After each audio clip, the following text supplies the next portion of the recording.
We'll start with a meditation, which would help us relax our body, speech, and mind and just settle in a positive motivation for what we are about to do. So this is a preliminary exercise that, as many people would by now know, comes from the teachings of the great Indian adept by the name of Padmasambhava, who brought many of these teachings and transmissions to Tibet, and amongst other things taught this specific technique, which is basically a type of profound relaxation that we need in order to succeed in other types of meditation. And the invitation for this practice involves finding a comfortable stationary position in which we would be able to meditate for about 12-13 minutes. And for many of us, this would also include elongating the spine very gently if possible, lowering our shoulders, just moving with our body in tiny ways to make sure we're comfortable and stable enough. Comfortably positioning our hands, for example, on our knees or thighs, where they can rest in complete stillness. Then slightly tucking in our chin, choosing whether to keep our eyes closed or open or partially hooded. And with all of that, once we have adjusted the different parts of the body in a way that feels stable and relaxed, bringing our awareness to the sensations in the body.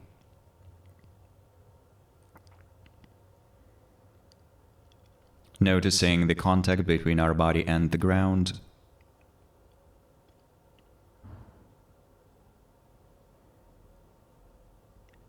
Noticing the sensations of firmness, stillness, and stability there.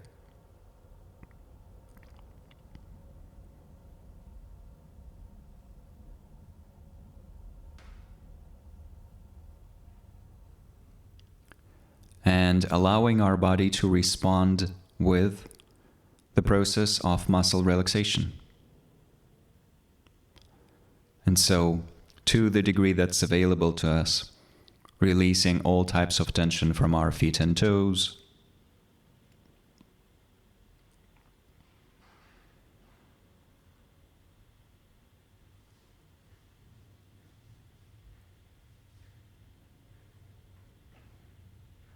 from our legs in general,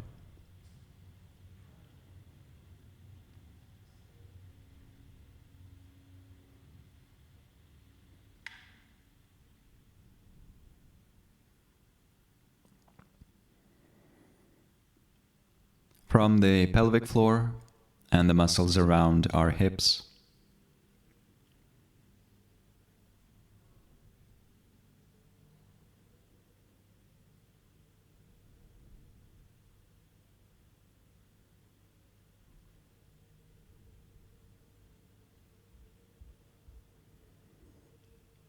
then from our abdomen and the torso in general,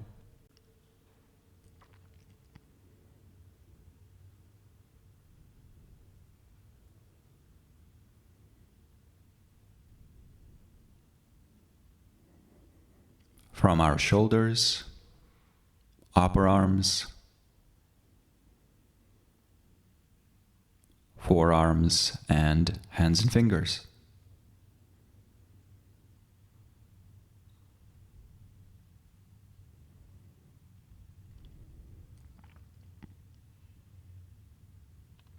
Bringing our fingers to a state of complete natural stillness.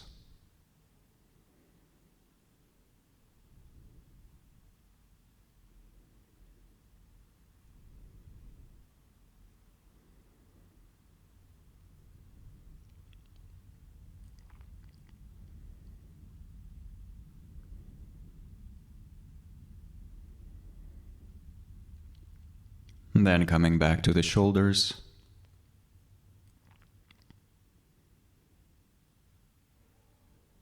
exploring the back of the head, the crown, and the facial muscles.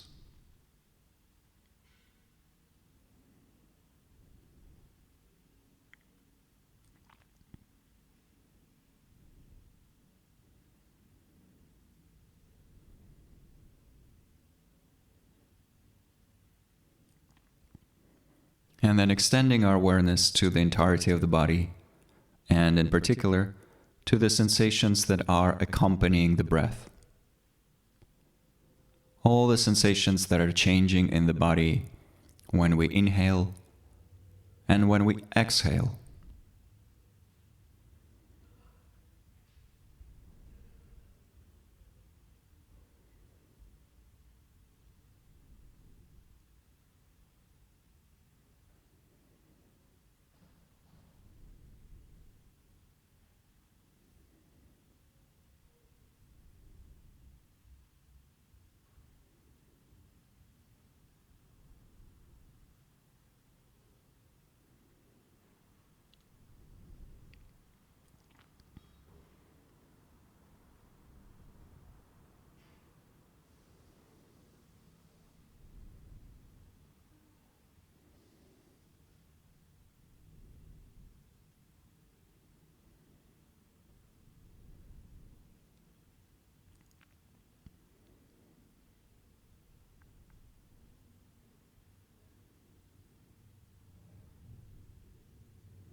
Allowing these natural waves of breathing, the tactile waves accompanying the breath, to slowly take away all types of tension, all distractions, and everything that does not belong to the present moment, including our thoughts of the past and our thoughts of the future.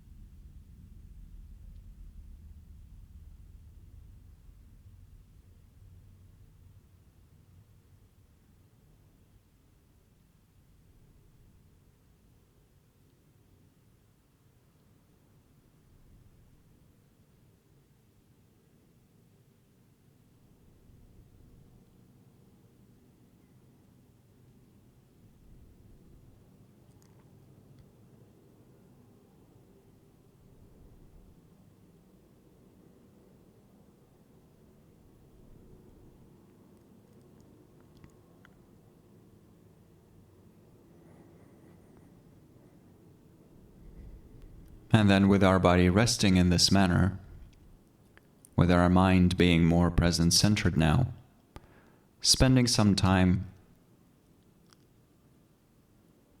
in the process of looking at our motivation, our reasons for being here. Asking ourselves, what is it that makes me interested in contemplative practice in general? Of any kind, of any tradition.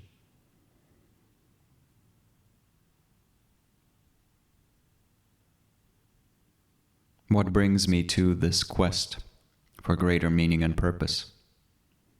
What is it that I want to realize, to bring about?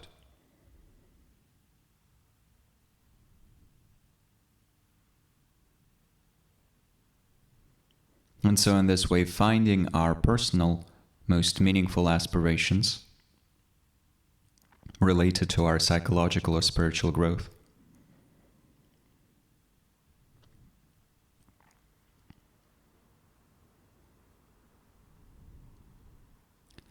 And then, if necessary, making 2 tiny adjustments. Making sure these aspirations include the well-being of others.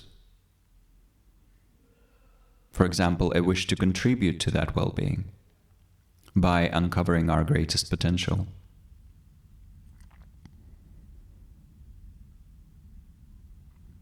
And making sure that these aspirations are not limited to simply the types of happiness that arise from outer stimulation. Rather, orienting our practice towards deeper types of well-being and fulfillment.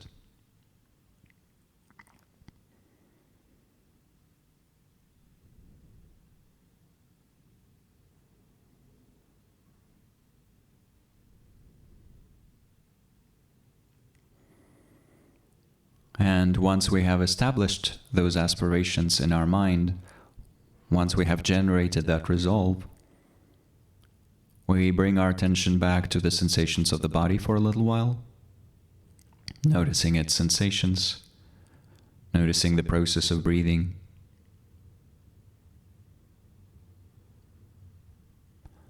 And then with kindness for ourselves, gently introducing some movement by rocking back and forth in small ways, moving our fingers, blinking our eyes open, and slowly concluding this practice as we return to our shared space.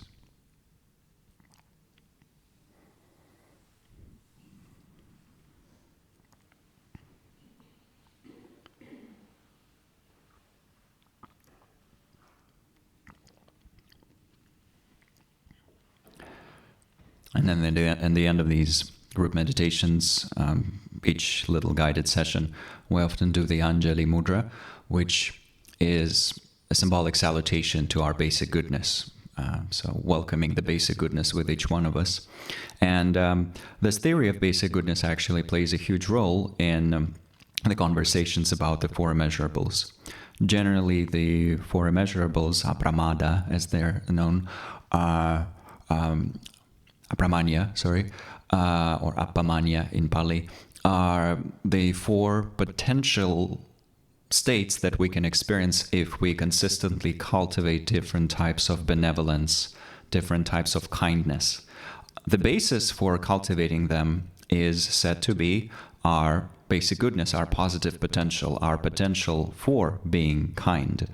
And it is the working hypothesis of certainly Buddhism, but also many other traditions, that we possess this potential for kindness and wisdom and compassion and all the other positive qualities naturally, by means of being not even human necessarily, but by means of being sentient beings, beings who have a mind and who have an ability to experience happiness or suffering. So the basic premise there is that we all want to be happy, and that we all want to avoid suffering, and that is equally true for each one of us as humans, but also for ants and moles and giraffes and for other types of beings that exist from a Buddhist point of view, spirits, devas, asuras, and so forth. So every being that has a mind has this natural drive for happiness and this wish to avoid suffering. But what inevitably happens is that in our attempts to gain happiness, we get confused, because we think something will bring happiness and it actually does not. So in addition to simply wanting happiness, we ideally need to cultivate extreme levels of common sense and intelligence with regards to what does bring happiness, what does not bring happiness.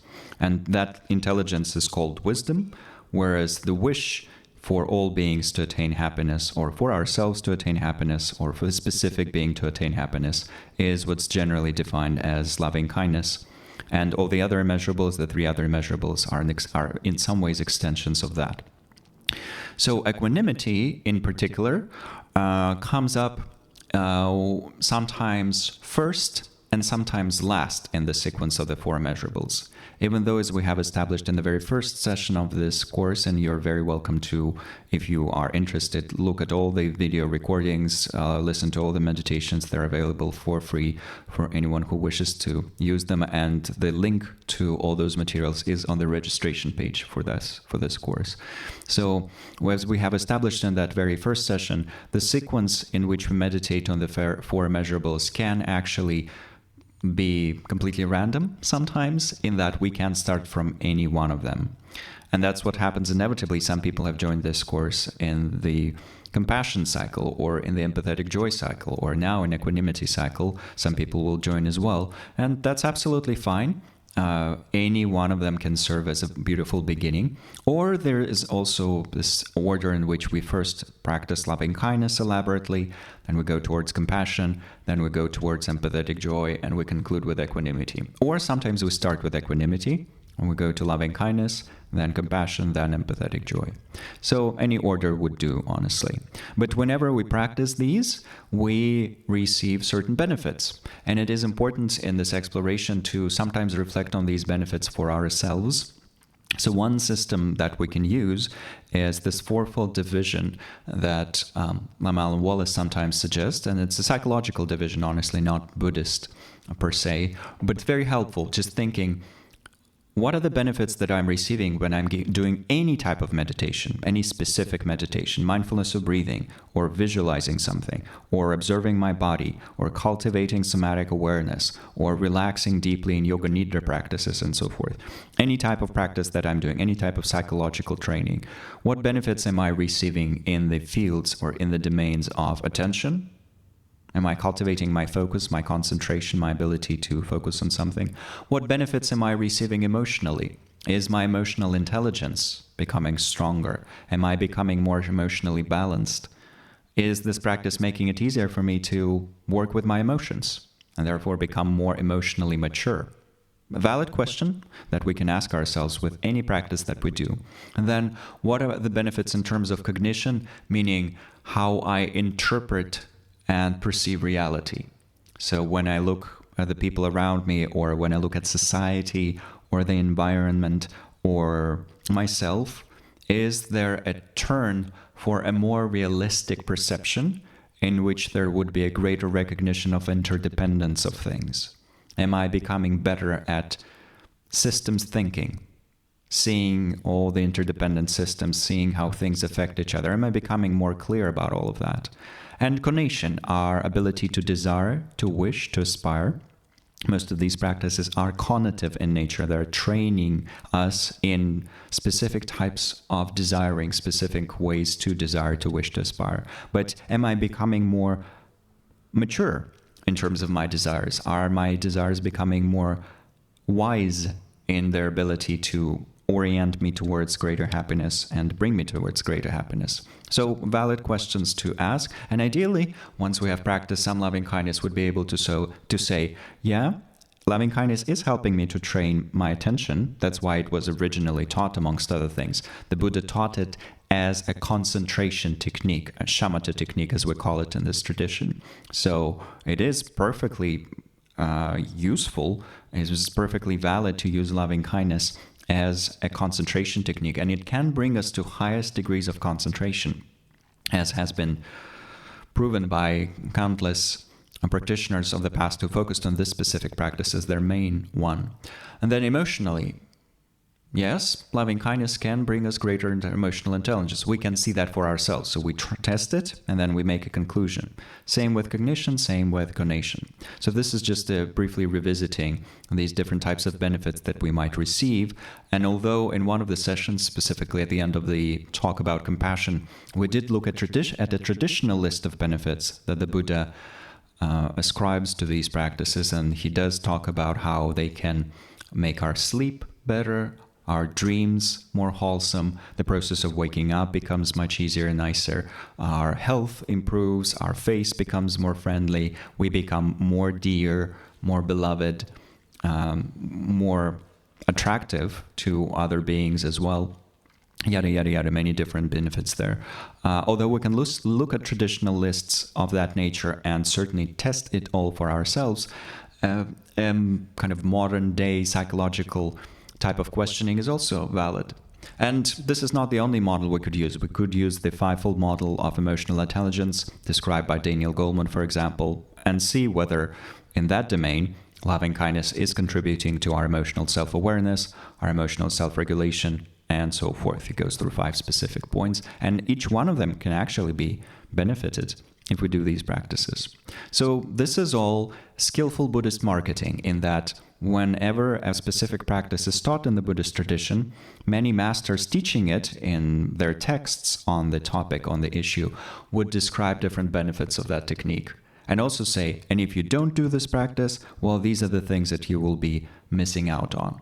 So, for example, when such masters, lineage masters as Tsongkhapa, describe the benefits of meditating on our inevitable death, and that's the so-called death meditation, just knowing that we are mortal. He says, if you do meditate on the fact that you're going to die one day, you will receive these benefits. And if you don't do this type of practice at all, ever, you will be missing out on these types of benefits as well. So please consider it. You know, he's doing this type of marketing. So a very similar thing is done with loving kindness, empathy, equanimity, and others. But what is equanimity specifically? Because we have defined loving kindness. Loving kindness is the wish for beings to be happy. Compassion is the wish for beings to not suffer, to be free from suffering. Empathetic joy, that's what we had a large discussion about last month, is usually described as delight about the happiness that others are experiencing, plus, potentially in some traditions, also a wish for that delight to not diminish, to not become weaker, but on the contrary, to grow. May their joy grow, and my joy grows as well. So equanimity technically is defined as an attitude that is free from afflictive forms of aversion, desire, and indifference. So it's described as an equanimous, that's a word, or equally balanced state of mind that does not slip into any one of these extreme or unbalanced or distorted mental states. So it does not slip into distorted or afflicted aversion, basically a mental state in which we would be exaggerating the negative qualities of an object or of a being that we're attending to. So when I'm looking around, were I to slip into such a state, if I was experiencing aversion towards others, I would see others in an incorrect manner. I would exaggerate their negative qualities, their negative traits, and therefore everyone would appear to me in this aspect of being, oof, horrible, oof, ugly, oof, unpleasant, oof, mean, things like that. So not slipping into that, keeping my awareness free from that and therefore balanced, but also not slipping into its opposite, which is desire, in which I exaggerate, unrealistically, the deliciousness of each object. And so if I were to slip into that and then look around at beings, I would see them all as super attractive. Ooh, I need to possess them. I need to spend time with them. I need to grab more of them. And if I can't, I'll be heartbroken. Well, no, they do have many beautiful qualities, and they also have many problematic habits as well. And my perception needs to be balanced, and that will protect me from this excessive desire to possess, to hold, to grab, to grasp, to control. And indifference is also here described as an afflictive state, which is actually one of the main obstacles to equanimity. Indifference as something that simply ignores the importance of a being or of an object and remains ignorant towards it, or indifferent or apathetic, and is therefore not helpful either, because actually beings are worthy of our attention, of our respect, of our open-heartedness. But when we're slipping into indifference, the opposite of that occurs. We are becoming unable to see the value and the importance of others. So when our mind is equally free from these three, where it is resting in a state of equilibrium, when it is balanced, that's kind of in the middle of the three and therefore not prone to, not under the control of either of any of the three, that's when we are in a state of equanimity. And then equanimity, upeksha in Sanskrit, upekha in Pali, is divided into equanimity that we can experience towards beings, sentient beings, and towards experiences or situations. This is where there is usually a little bit of confusion arising, because equanimity is the same term in all these contexts. But equanimity in this day and age, in mindfulness-related literature, and in psychological literature, mindfulness as well, has come to mostly mean equanimity with regards to experiences. So you would come to, for example, a Vipassana retreat, and you would be taught there that even when pain arises in the body, and people in Vipassana retreats typically meditate for many hours without much movement, you would be taught, even when pain arises in the body, rest in equanimity, be equanimous, do not respond, do not react automatically, do not react without some awareness, but rather rest in this equanimous, balanced state of mind, which is an incredibly valid and beautiful instruction. But that's more equanimity towards experiences, or when we're facing some suffering in our life. Something bad is happening, or something horrible is happening, or when we're facing happiness, we just won a lottery, or we're entering what we think is the most divine, delicious, romantic relationship, or we have just entered an amazing study program. We can easily get overwhelmed by that joy, or by the thrill of it, and yet we would also be advised to keep an equanimous state of mind. Do not get overexcited. Do not get too sad, too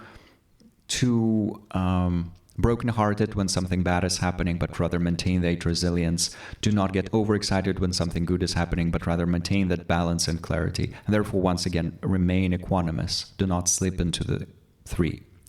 So when we're talking about equanimity towards experiences, it is then described as a stable and clear state of mind that perceives situations that we are going through the lens of wisdom. And wisdom here, once again, means an exceptional level of common sense, simply put. That's kind of one way to define this Buddhist idea of wisdom. There's a more technical definition in which wisdom is described as our ability to accurately discern the properties and the nature of an object. But sometimes that technical definition actually doesn't offer much in that, okay, so how does this relate to my life? Whereas this more generalized, coming from Sylvia Burstein in particular, an exceptional level of common sense, is very helpful because it is primarily wisdom within Buddhist context, primarily wisdom with regards to causes and conditions, interdependence, and other things of that nature. Interdependence is sometimes said to be the main teaching of the Buddha, and therefore common sense with regards to that covers all the other specific situations that where we might need wisdom. For example, being wise about our social interactions, knowing that we do need healthy boundaries, and we do also need to put loving kindness, compassion, empathy, understanding, good communication skills, and so forth into our social life if we want it to be satisfying.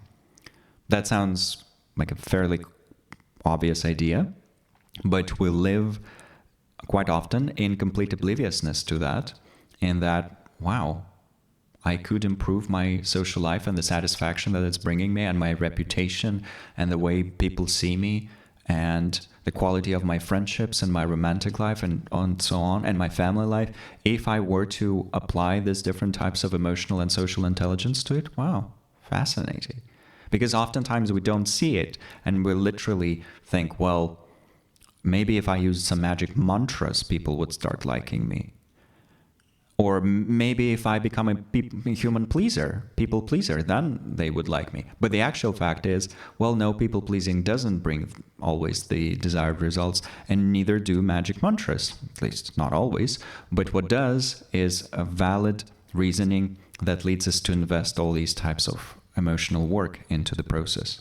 So these kinds of things, and also, of course, wisdom with regards to environmental issues and how they arose as a result of many things. Yesterday, I was facilitating a session on burnout, specifically in charities and contemplative communities. And in that session, we had to look at the definition and the symptoms of burnout, the causes of burnout, and there are multiple causes contributing to burnout, and then the multiple solutions that we need to put in place in order to avoid burnout, because burnout cannot be prevented by just having one specific thing that you're doing. Oh, just do, muscle relaxation, or just do some loving kindness, or just take more breaks, or go on vacation. None of that individually helps. There needs to be a whole system of practice. So similarly, seeing the complexities of all of these sorts of things. And therefore, because we see how it's all complex and dependently arising, not experiencing excessive ups and downs. So a bad thing happens. We are not going too down. And a good thing happens. We're not going too up, which sometimes can look like we're heartless or indifferent, but it's actually the opposite of indifference. It's just being calm, just being peaceful, having that inner peace. Sometimes there is that direct connection made between equanimity and inner peace, and they are directly connected in that a person who has developed this type of equanimity, combined with such mental states as concentration and loving kindness and all the others, but specifically equanimity, a person who possesses it will be at peace and will be clear-headed whatever they encounter, because their mind will not go too far up or too far down. It will be able to accurately assess the situation and then make the necessary choices. And then it is when we lack equanimity that we can see, oh, okay, maybe that's something that I would like to cultivate. And we should do we shouldn't, but we can do mental experiments with regards to it. Or just observe our behavior and see, last time I encountered some suffering, last time I had a romantic breakup, or had to travel and leave my loved ones behind, or, well, any bad thing that happens. We open the news and, oh my God, the world is jumping in our face with all of its unimaginable suffering and unimaginable delusion, deluded behavior leading to suffering, horrible acts of violence and so forth, or horrible environmental catastrophes. It's all jumping out at us. And then seeing, well, is my mind immediately going into complete overwhelm, spinning out of control, losing it, freaking out?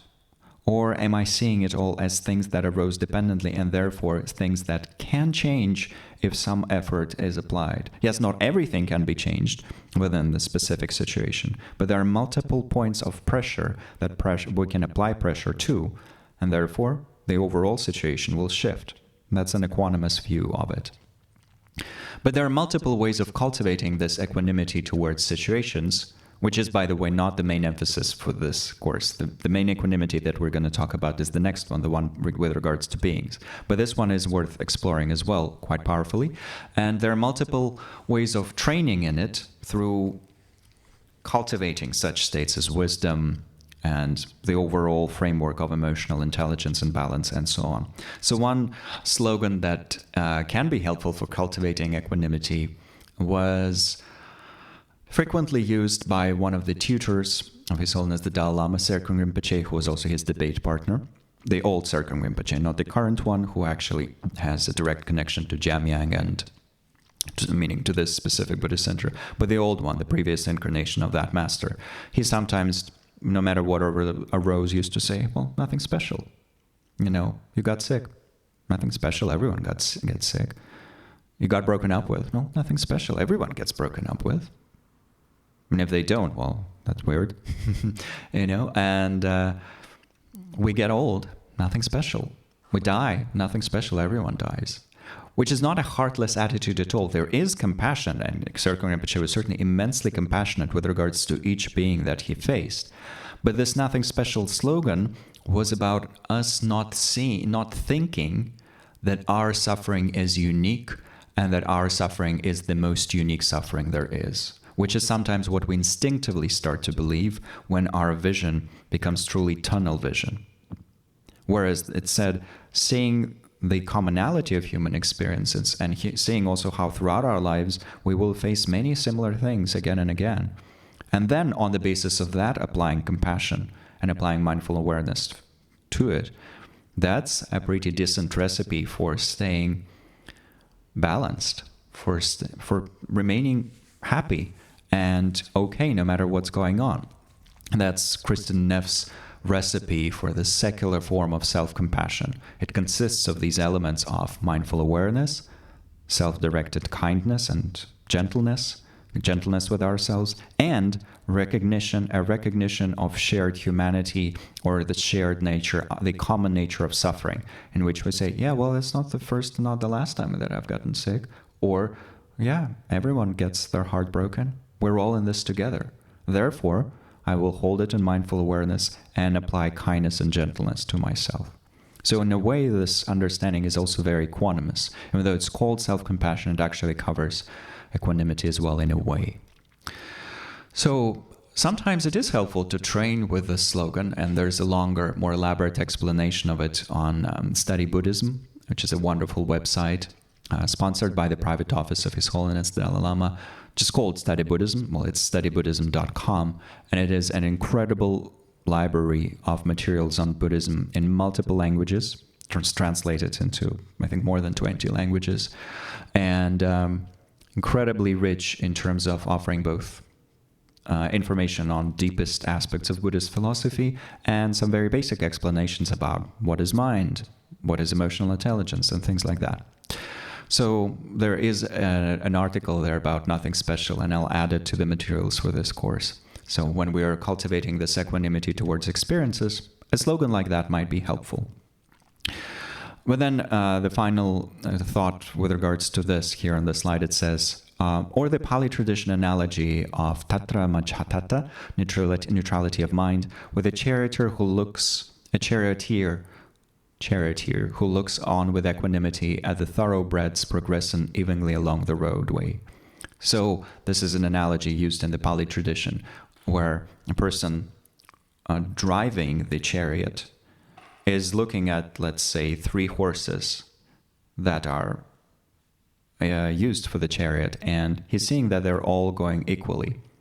They're all on the same, they're all at the same distance from the chariot, and then they're moving the chariot along. And he's looking at it, and he doesn't have any particular feelings about any of the 3, because they're equally. So a similar outlook when we look at the complexities of our experience. Oh, this situation, and that situation.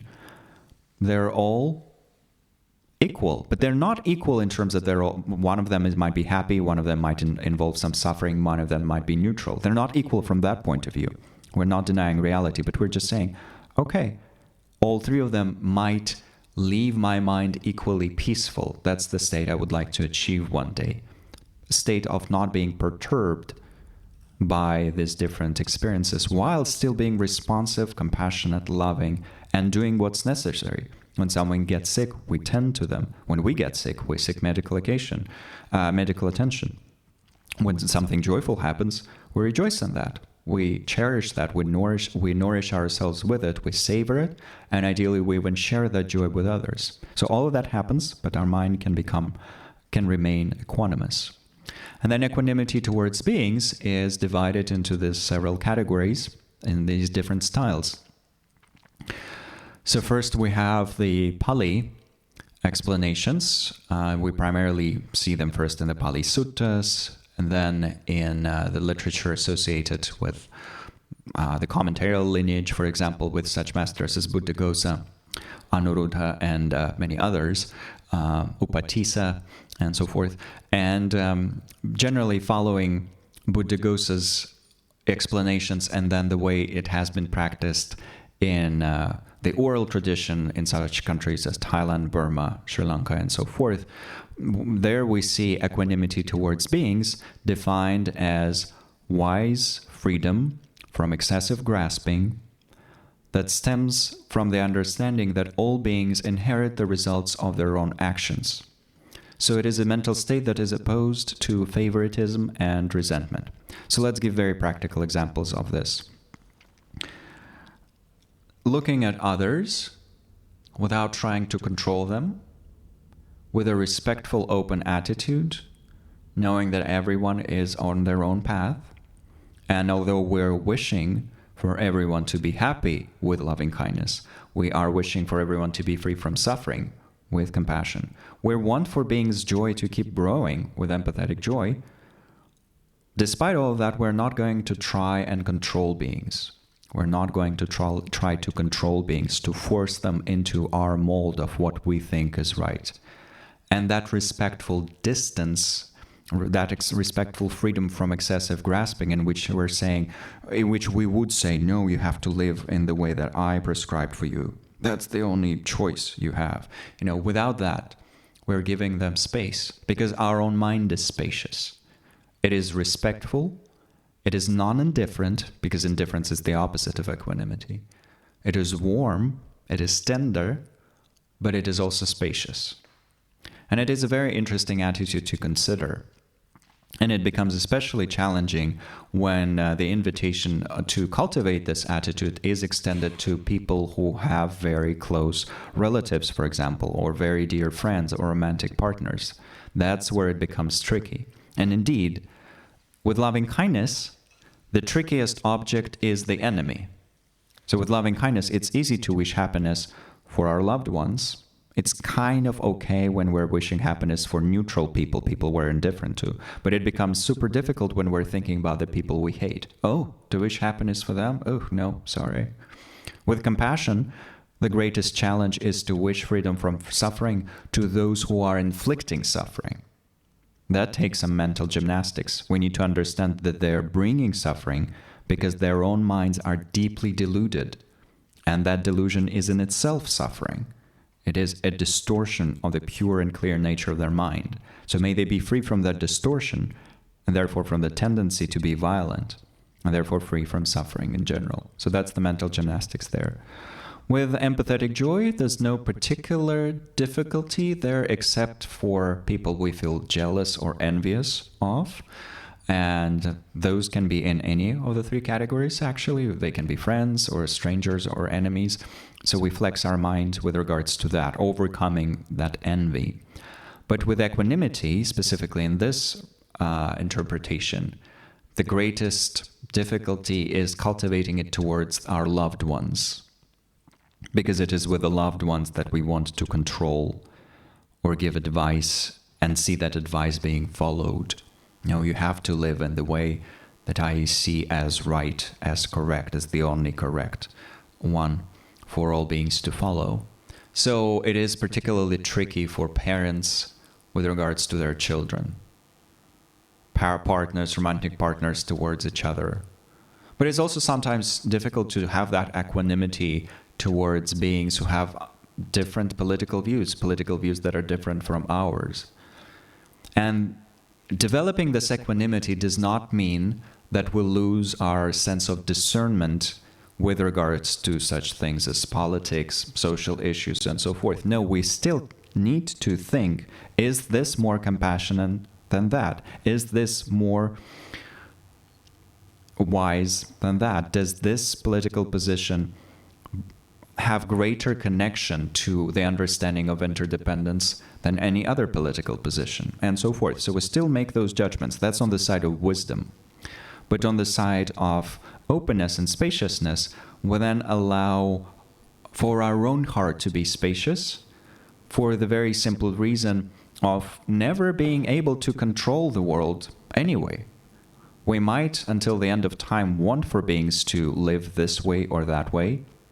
We might desperately try to make that happen, but at the end of the day, we will always fail at that. We can't force even our own children or our spouses or our brothers and sisters and mothers and fathers to follow our desires exactly as we want them. We can, for a certain time, succeed if we have toxic ways to control others, but that's not sustainable anyway. And then other beings forget about it. There's no way to control them. So the wisest, most compassionate choice for ourselves is to cultivate that spaciousness while still maintaining loving kindness, compassion, and so forth. And so the strategy for cultivating that is, in Buddhaghosa's explanation or methodology, is connected to this thought, all beings inherit the results of their own actions. So that's the Buddhist thought of karma. So Buddhaghosa's suggestion for meditating on this is to think of beings and then to make our mind spacious by reminding ourselves that beings are on their own karmic track. They have their own karmic trajectory. We are implicated in that because we have a connection to them. But there are a billion other causes and conditions that they're living within.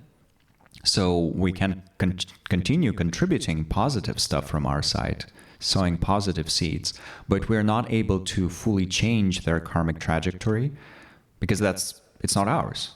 We're barely dealing with ours, we're barely able to keep up with ours. So for others, yes, we can continue being a kind presence, but that's about it. So we will continue being a kind presence, but without that excessive grasping. And even though this thought is Buddhist, and of course shared by other traditions in that Buddhism, and certainly not the other tradition that pays a great deal of attention to karma, we can also explain it in a completely secular way as well, by very simply saying, well, all beings do have their causes and conditions that they're living within. They have created different causes in their past, they are creating different types of causes now, and all of this will lead to different results. So I don't even need to necessarily think of karma if I don't want to. Even the regular causes and conditions, they're regular causes that these beings set in motion. That's more than enough for me to understand they are on their own path. And I am a side observer. I'm a secondary character. I'm an extra in the movie of their life. And actually that shift to being able to see ourselves as an extra with regards to the movies of others is a very big realization to achieve. It is balanced with deep respect for our own potential, for our own role in our movie, and our ability to change our life, But still, being able to see that we are not the main thing in everyone's life, or really we're not the main thing in anyone's life, even our romantic partners. We are a very desirable extra for them for the time being, but then beyond that, who knows? But still, just an extra, just a side character. And the best we can do is to share love, compassion, empathetic joy, and this equanimous respect. So let's try meditating on this, but first let's stretch as an act of kindness or compassion. So if you need to get up, to dance, a little bit, and then to sit back down, or if you're practicing at home, you can lie down and practice in the supine position. It's all good as well. And then we'll do a brief meditation on this.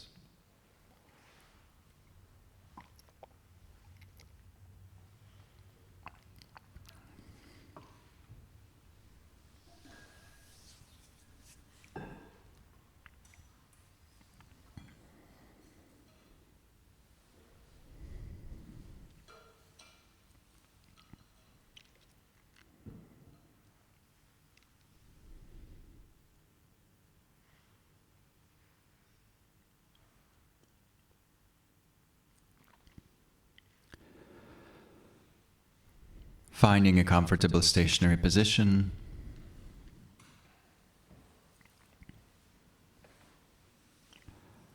Adjusting our body as necessary to establish that foundation of stillness and stability.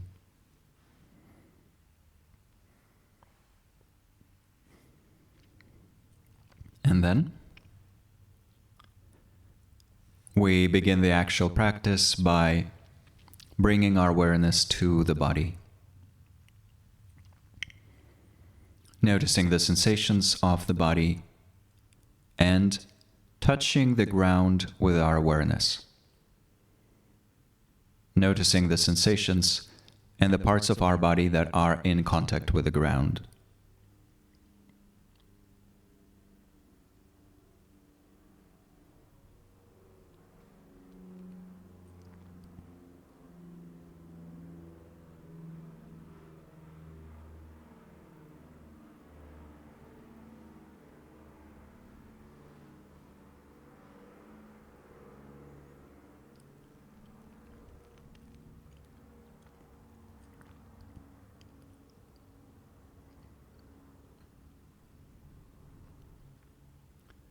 And then performing an abbreviated body scan in which we visit different parts of the body, release muscle tension to the degree that's available to us, and simply observe the sensations with curiosity. Starting with our feet and toes,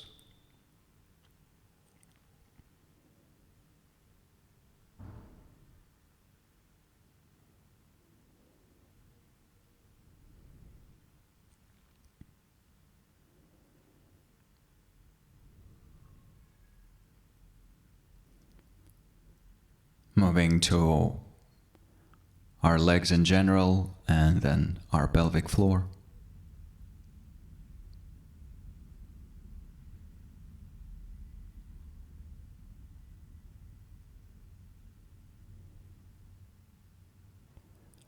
Our abdomen and our torso.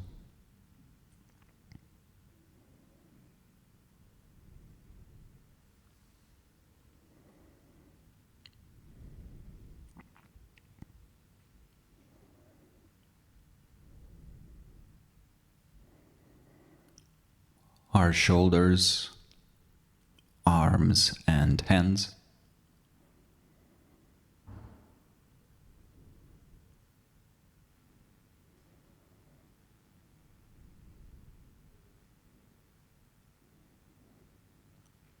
And our facial muscles.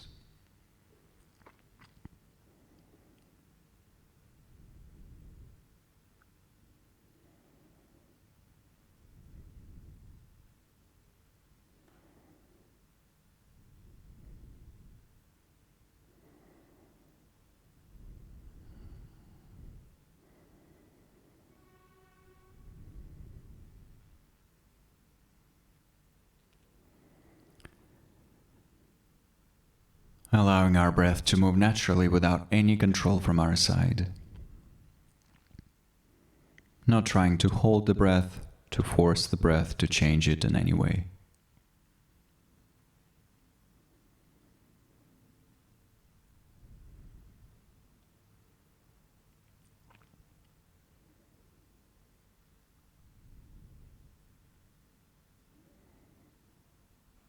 But noticing the sensations accompanying the breath and arising throughout the body, so that these tactile waves can gradually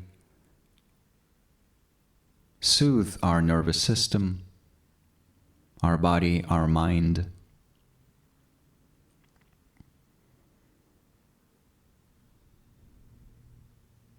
our tendency to get distracted.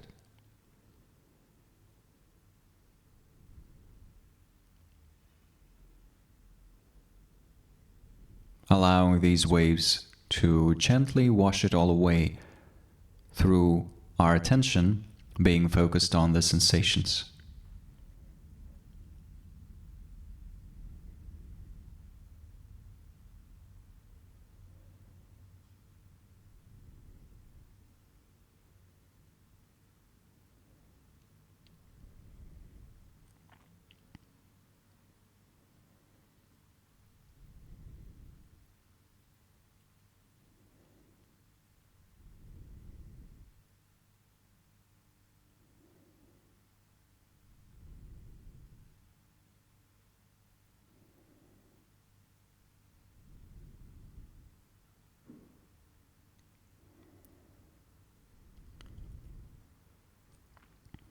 Then, with our body resting, to the degree that's available, revisiting our aspirations for this practice and for our contemplative life in general, meaning our highest aspirations for psychological or spiritual training and growth,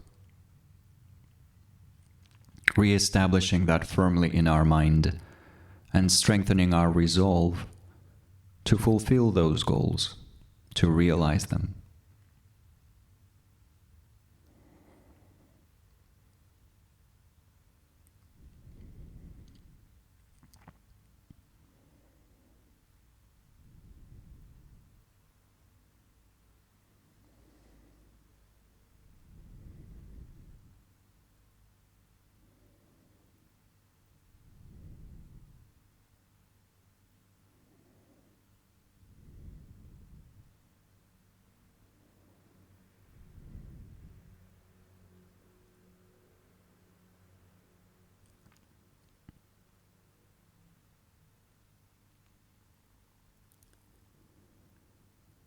And then with that, entering the actual practice of equanimity by first thinking of a so-called neutral person, meaning someone that we feel quite neutral about.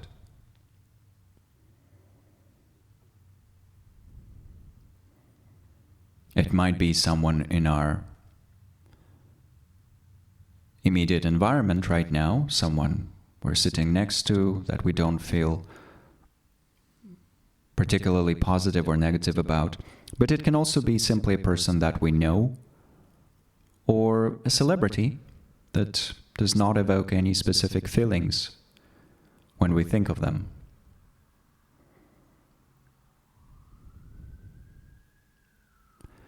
And so imagining such a person in the space in front of ourselves, or simply directing our thoughts to them if visualization is not easy for us, and thinking of the fact that this person, just like us, wants to be happy and does not want to suffer.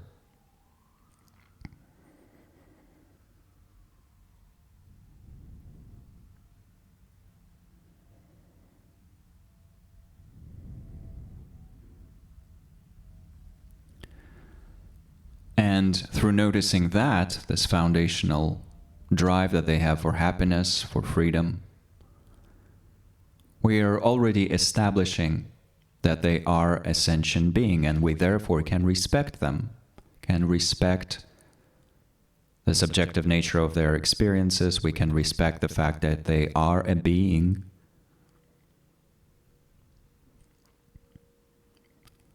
And we could offer them loving kindness and compassion and empathetic joy. And empathy, of course, the foundation of it all. But beyond that, they have their own trajectory. They are on their own path. Or as Buddhists would say, they inherit their own karma, which is taking them along that path.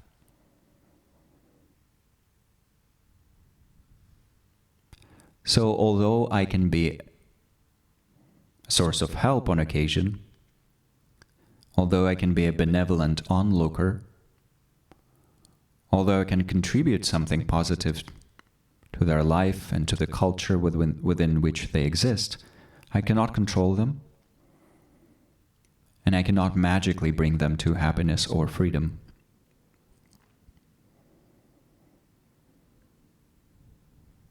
And that's okay.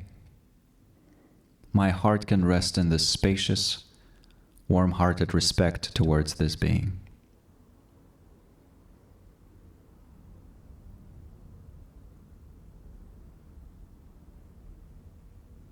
So we just rest in this feeling, which combines open-heartedness, an element of warmth, and spaciousness.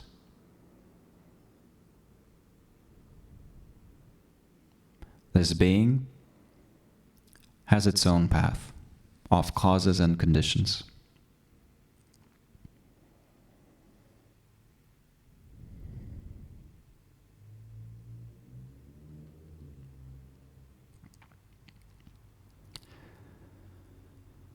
Then we can bring that same attitude to another being, let's say one of our friends.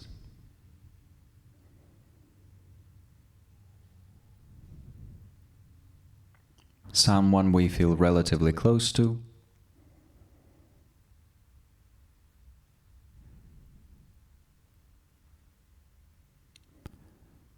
Bringing our mind to this person, directing our thoughts towards them, then recognizing the fact that just like us, they want to be happy and free from suffering.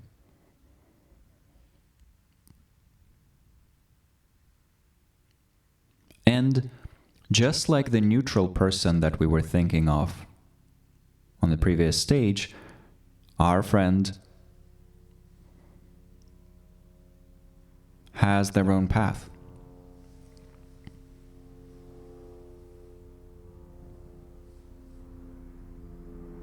They inherit their own causes and conditions. They have their own vision of happiness. They probably don't want us to control them and interfere, even though they would welcome benevolence, kindness, empathy, and so forth. So we can hold them in a fusion of that benevolent openness, in which we can come to their aid when necessary, and spaciousness.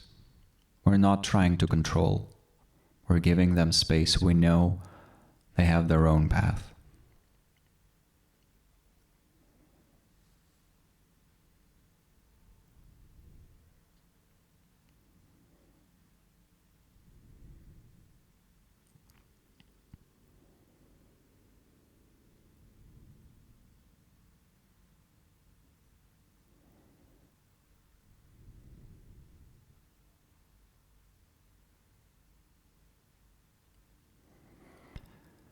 Resting in that for a few moments and using our breath, if we want, to strengthen this fusion of openness and respect.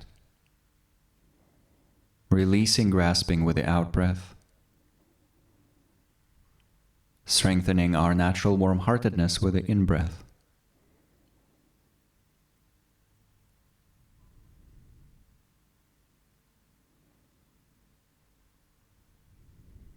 Or, with the in-breath, removing all attempts to control, to grasp, to grab. And yet with the out-breath, breathing out warm-heartedness.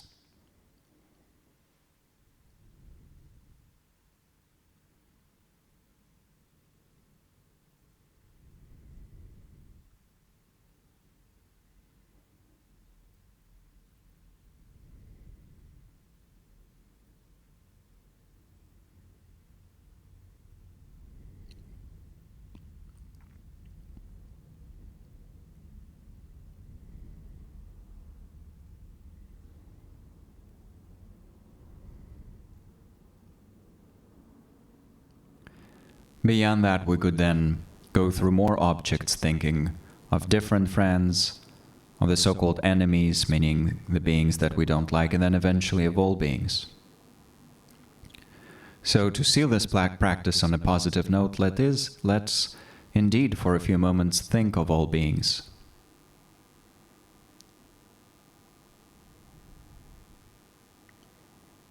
They all inherit their own causes and conditions. They are all on their own path. So we can hold them in this awareness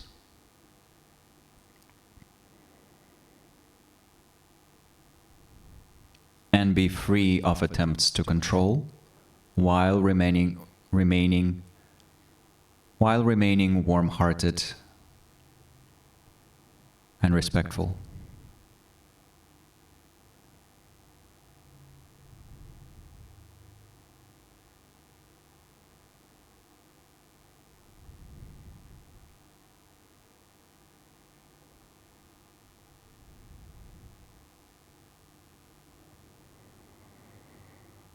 Then releasing that to simply rest in open clarity and spaciousness.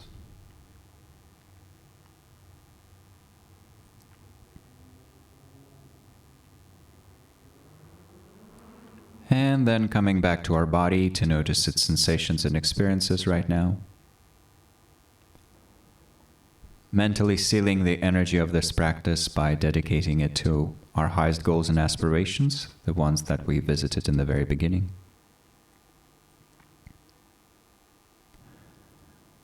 And then slowly concluding the practice by introducing some movement to the body.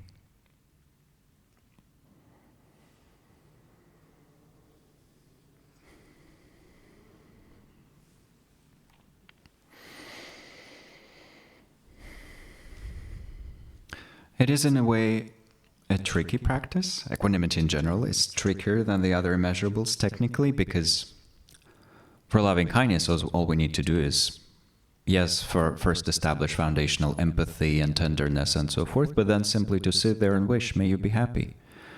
So it's like sending little Valentine Day's notes. May you be happy, may you be happy, may you be happy. And then we just keep doing that for a very long time, and the intensity grows and our concentration improves, and we keep doing that towards greater and greater array of beings. And eventually, wow, we've realized loving kindness. Just need to invest 20, 30,000 hours into it, but not impossible. Just need that perseverance and joyful effort and good conditions and some motivation for practice. But once again, not impossible. Well, equanimity is not impossible either, but there is more nuance to it in that we do this very gentle mental bending in order to bend it into this shape of a state that really is in a way negative. It is a negation of something. It is negative in that it's an absence of, as we've said before, neurotic or afflictive forms of aversion, desire, and indifference.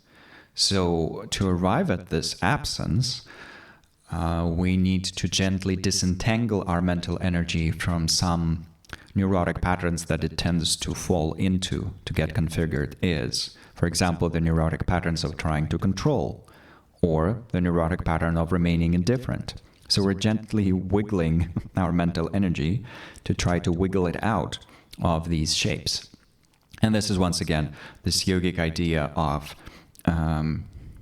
Buddhist yogic idea of all these practices being different types of mind bending. We bend, we control, we shape the energy of the mind in order to bring it to these different patterns and shapes. And why do we do that? Because these have a huge effect on our own happiness and on the happiness of others. So the more we establish equanimity as a habit, the more we weave the habit of equanimity within our mind, the stronger our happiness overall will become. And actually practicing with beings, equanimity towards beings, will help us in major ways establish equanimity towards experiences as well. That whole mental function, the mental function of this neutrality of mind here, will grow within our mental domain, and it will be easier for us to then project it towards experiences, not just beings.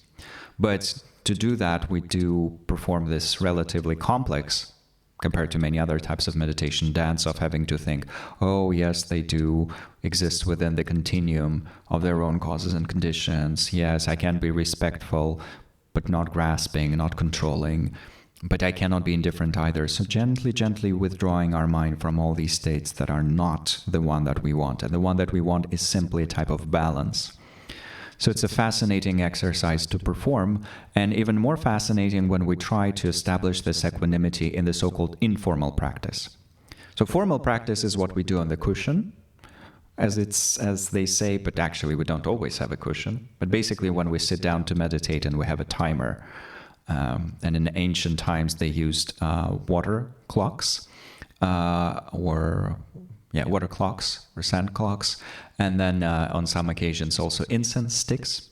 So in traditional Chan practice within China, they would light up an incense stick and then meditate for the duration of that stick burning, which was about an hour, which is a fairly advanced duration of meditation. And in ancient India, the so-called Gatika was used, which is a 24-minute period, 1/60th of a day. So that's formal practice. It can be 5 minutes long, it can be 10 minutes long. That's something that we do on the cushion or while lying down on our bed before we go to sleep, on our bed right after we wake up. Lots of different ways of doing it. But then the informal practice is what we do throughout the day. So we're on a train, we're walking, we're having a meal, we are in our office, we're in a work meeting, we're vacuuming. And that's when we have wonderful opportunities to practice. Serkong Rinpoche, who I've quoted already today, the one that said nothing special, or suggested using that mental training slogan when we face different situations. He used to say that for a practitioner, it's actually good to be doing manual work, like washing dishes. Because when you're doing manual work, yes, your hands are washing dishes, but your mind can do very profound types of meditation at the same moment. Whereas if you're working with numbers, your intellect will be engaged in that, so there's a bit less that you can do in terms of meditation. So in this informal practice, which we can indeed do while doing the dishes or walking around or just looking at others on a bus, we would also be invited to try to establish equanimity. And how we do that, we'll look at all the other people around us on a bus, and we see them with respectful, spacious fascination. Wow. It's fascinating. It's awe-inspiring, actually, to think that everyone around me is as complex of a being as am I. So everyone else has the same level of richness with regards to their emotional life, their inner world, their desires, wishes, aspirations. Their history is unimaginable. From a Buddhist point of view, they had an infinite number of past lives, and until they become awakened, they will also have many, many more, perhaps, if they're not actively pursuing enlightenment. And even if they do get enlightened, they will have infinite emanations projected all across multiple years. So fascinating, what we all are. So looking around and saying, wow, everyone is a universe of their own. And I'm just a guest within that universe. I'm an extra, once again.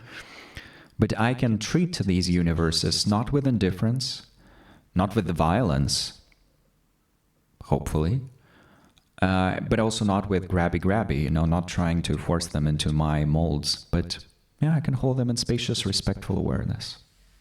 Wow, you're all fascinating, and I wish you well. That general attitude.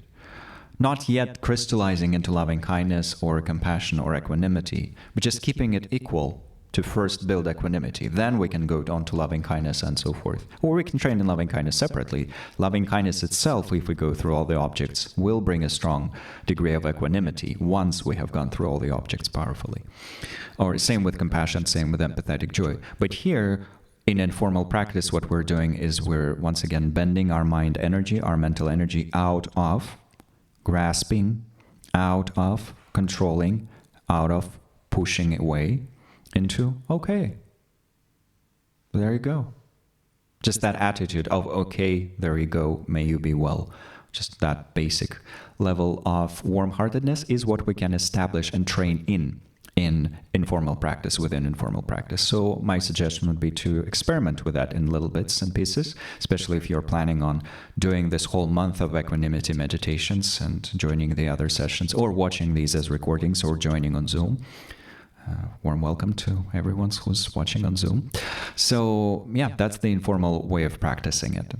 So then for the Sanskrit interpretation, Buddhism in general is sometimes divided into the Pali branch of textual study and practice, and that is especially strongly preserved in the so-called Theravada countries of Sri Lanka, Myanmar, Laos, Cambodia, parts of Vietnam, and of course Thailand.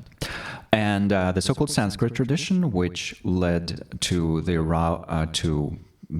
creation of two major branches of Mahayana Buddhism. So you have the Indo-Tibetan tradition, which also includes Bhutanese Buddhism, Mongolian Buddhism, and so forth, the northern Mahayana branch. And then we have the far eastern branch, as it's sometimes called, or East Asian branch of Chinese, Korean, Vietnamese, and Japanese Buddhism, with all their schools and branches and interpretations and traditions of practice and so forth. So in this broad branch of Sanskrit texts, textual study and practice, we have two major interpretations.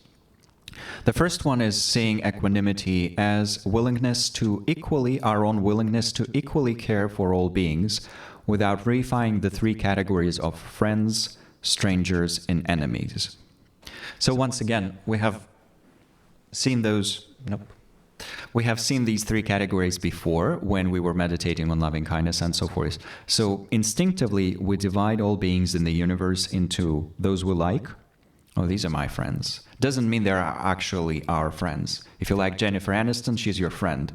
Technically, she is in that category for you. You're like, oh, Jennifer, I love you. I love your work. I love Rachel haircut. There's like all these sorts of things. It puts her in that category for you.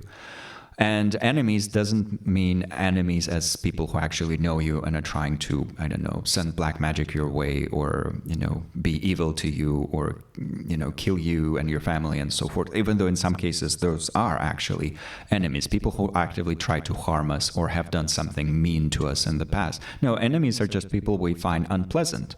And those people might be blissfully unaware of our existence. It's just we don't approve. I don't approve. So some people have lots of enemies and they're very judgmental, and they do not approve of anyone who's, wearing these types of pants. I do not approve. So for me, they're all enemies. I despise them all, Totally possible. So anyone we find unpleasant is a so-called enemy. And then strangers are being we feel indifferent towards. So positive feelings, friends; negative feelings, enemies; strangers, those we feel indifference towards. So strangers are 99% of all beings for us, because we're unfamiliar with most of them.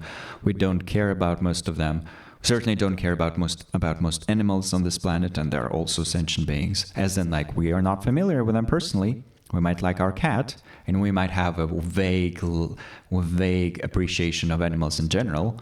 But we don't know this specific cow or that specific cow or this specific sheep. Okay, so there are strangers. So equalizing our attitude towards the three is one interpretation of equanimity there. So when my mind becomes impartial in that regard, unbiased, impartially open to them all, that's when I reach equanimity. That's interpretation number one. But that is in a way not enough for it to be immeasurable.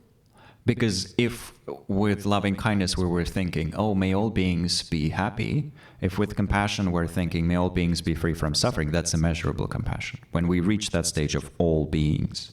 If with immeasurable empathetic joy we were saying, may all beings never be separated from joy and delight, and may their joy grow, equanimity should also kind of come as something of that nature. And me simply being equally okay with all the three categories, it's not as intense as that, right? It's not as powerful or beautiful or expansive. So this is where the second interpretation is added, of thinking, may all be, not simply us having equanimity within us, cultivating this equal openness, but also wishing, may all beings themselves reach the state of impartiality. May everyone be spaciously, equanimously open. And that's a beautiful wish. Imagine, what are there, 3, 4, 5 ongoing wars in the world right now? 10, 20, unimaginable number of military conflicts. And on top of that, low burning conflicts as well that might explode at any point as well. So just unimaginable amount of hatred flying every which way. And hatred is usually accompanied also by strong grasping. We hate the people we dislike. Usually is usually accompanied by grasping onto our side, whatever we think our side is. So think Romeo and Juliet. We hate that other family and we love our family for whatever reason. So kind of strange. Why couldn't you just be civil with everyone? Wouldn't it be cool if you just were okay with everyone? None of it would have happened. None of the horrors that happened in the play. So wishing for all beings to be equally chill with everyone, for them not to have a reason or the drive or the cause to be vicious with the other side, but also not to be too graspy, not to be too grabby with their own side. Because it is out of grasping that the families were trying to control their own child, either Romeo or Juliet for the two sides, and out of aversion they were trying to destroy the other side and kill everyone there.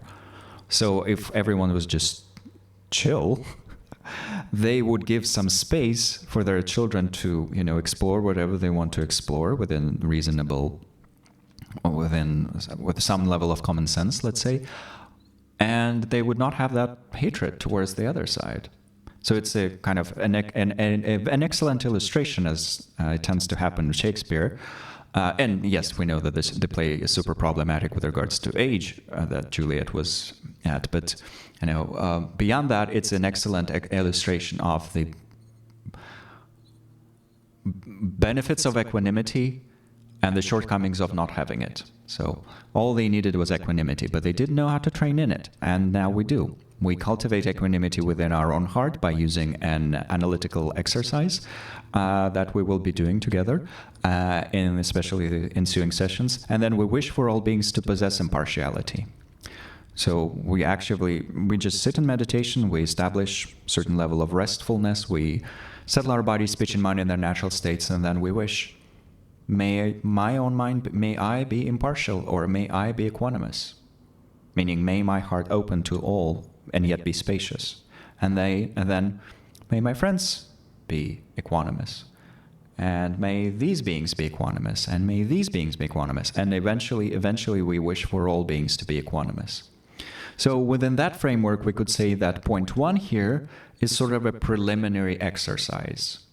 It is the same as doing loving kindness for ourselves in the loving kindness sequence. We first need loving kindness for ourselves there, and then we can project it towards friends, strangers, enemies, all beings. So here we first need equanimity within ourselves, and then we can start expanding it and wishing for other beings to possess it. May they have that equanimity as well.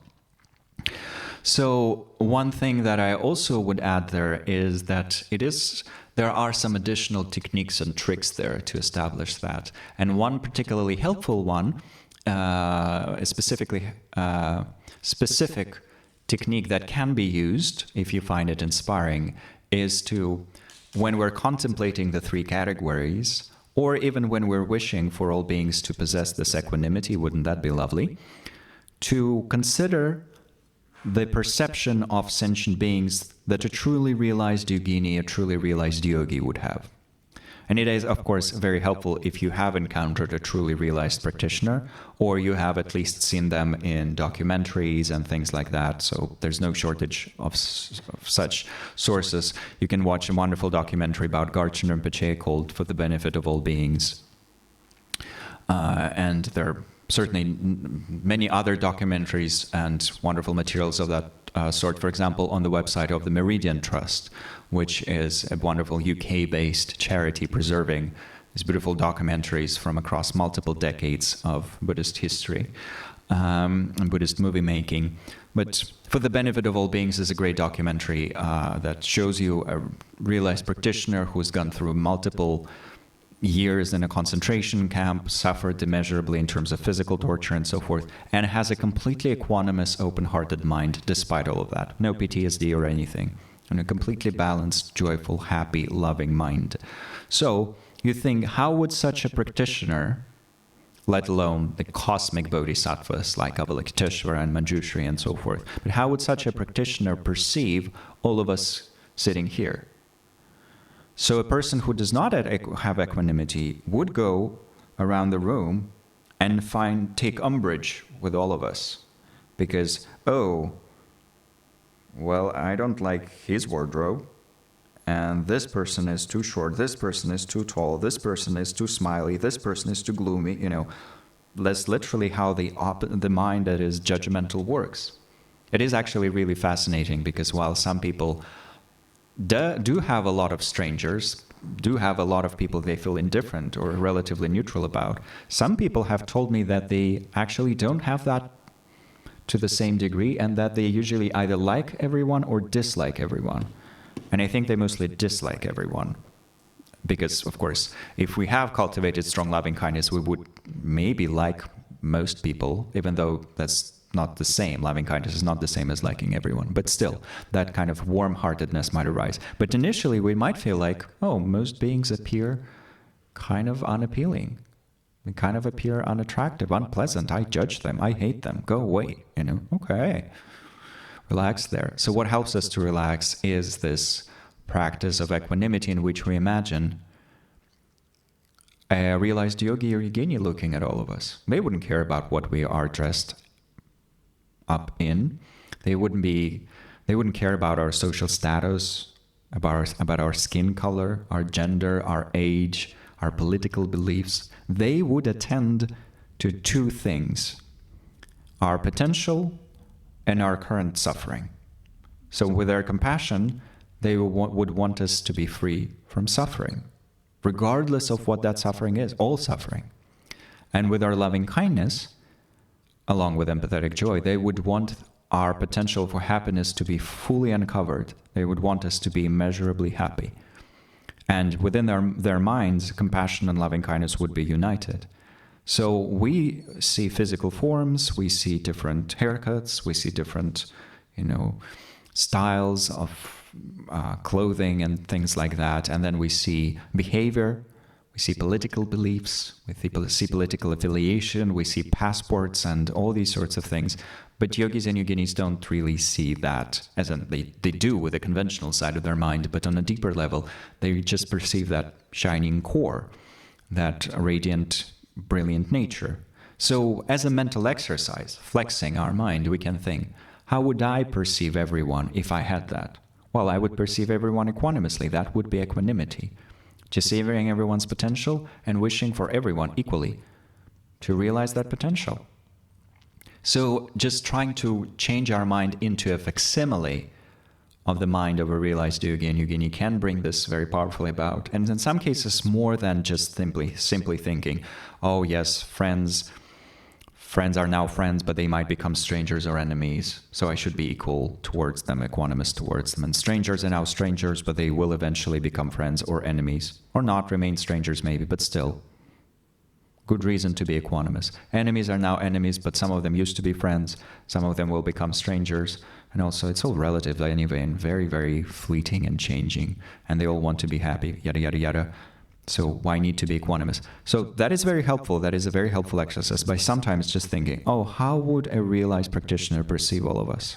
Oh, it immediately kind of lifts that veil when we practice with it, of course. So combining it all, combining this exercise, mental exercise of how would a truly developed, truly mature practitioner see all these beings, and then wishing, may everyone be equanimous, may everyone gain equanimity, rest in equanimity, live in equanimity. And this is where we talk about the two called enemies of equanimity. Each immeasurable has a close enemy and a far enemy. So once again, for loving kindness, its close enemy is the grasping type of love, or actually neurotic attachment. Because loving kindness simply wishes, may you be happy. Grasping attachment is the mental state that says, may you be happy if you follow the following 70 conditions that I have. So as long as you're with me, as long as you're laughing at my jokes, as long as you support me, as long as you buy me presents, as long as you bring me breakfast in bed, yada, yada, yada, then may you be happy. If you abandon me, well, Goodbye then. Then it shifts into the opposite of loving kindness, its far enemy, which is the wish for beings to not be happy and have the causes of happiness. Then for compassion, the close enemy is despair. Compassion sees suffering and then it wishes for that suffering to be removed, whereas despair sees suffering and then just gives up and feels overwhelmed. Oh, it's too much suffering. There's nothing that can be done. But that's not a compassion proper. That's a false facsimile of it, whereas pure compassion, purified, refined compassion is incredibly energetic and resilient. Therefore, pure energized compassion is free of compassion fatigue, whereas the compassion that does fall into fatigue is closer to the despair side of things. And then the opposite of compassion, its far enemy, is the tendency to inflict suffering. Therefore, violence or cruelty. Cruelty is defined, sometimes described as the far enemy of compassion. For empathetic joy, the close enemy is kind of silly joy that only focuses on surface level delights and types of happiness, or just loses itself in trivial joys but ignores the deeper aspects of what's going on. And the far enemy is envy or jealousy. So unhappiness about the happiness of others is the opposite of empathetic joy. So for equanimity here, the close enemy is indifference. And sometimes these things even get mistranslated in different languages. People, for example, that's what happened one time in one calligraphy museum. The museum received a bit of Buddhist calligraphy done brilliantly by Tashi Mannix, and it depicted the prayer of the four Immeasurables. And so the museum themselves, they had to translate the description that comes with the image. And they translated loving kindness, compassion, and empathetic joy correctly, but because those were not Buddhist translators and they didn't have the context, they mistranslated equanimity as indifference. And then the guides who were showing people all the different artworks were giving like a whole speech about, yes, and eventually Buddhists need to remain completely indifferent to everything that's happening, which couldn't be further away from the truth. We don't want to be indifferent. We do want to be equanimous, though.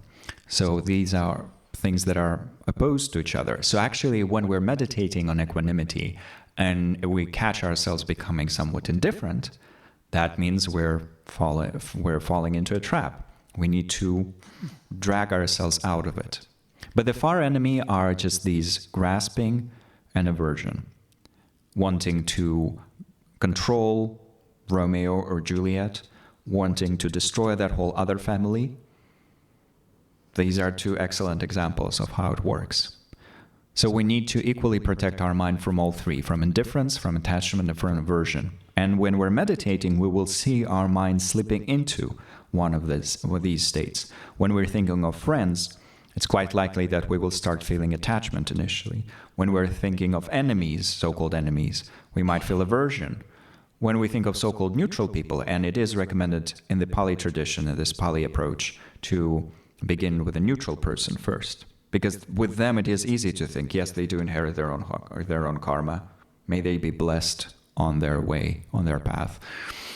When we're doing that with neutral person, it's relatively easy to establish that neutrality, but it is also easy to slip into indifference. Well, I don't care anyway, so yeah, bless their heart, So avoiding all of this. And then just thinking, this is a worthy exercise and a worthy journaling practice, honestly, if you do journal. What would a mind going through life with equanimity feel like? So imagine going through the rest of today, or imagine everything that happened to you today already, and you were probably traveling here, you were on the street and maybe on public transportation, or you were driving. But imagine if you were driving, looking at all the other drivers with an equanimous, respectful heart,